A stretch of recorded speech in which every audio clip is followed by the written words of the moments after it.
Kisu na orchi adara abatu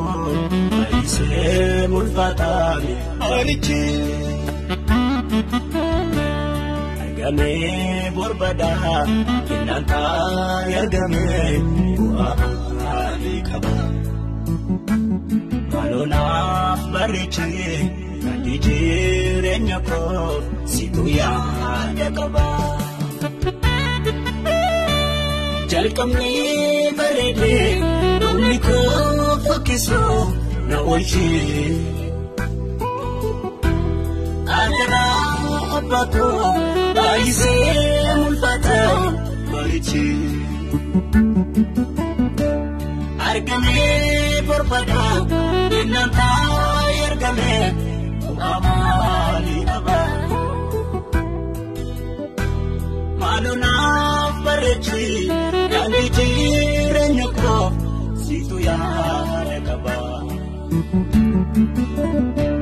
situ ya dekaba situ ya dekaba situ ya dekaba situ ya dekaba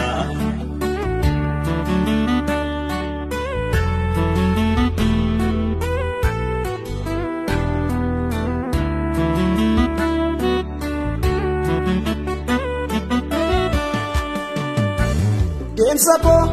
kemuti ilalu fakatu wana jesu wan baye ilale tani sodade arkan kiko odeti kan kebiso sabo kemuti ilalu fakatu wana jesu Wambaye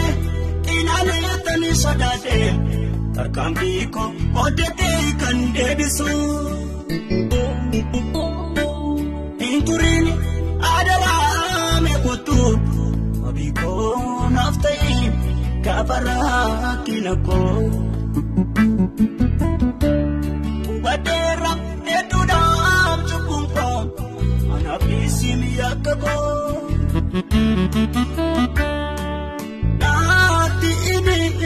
Rusidi,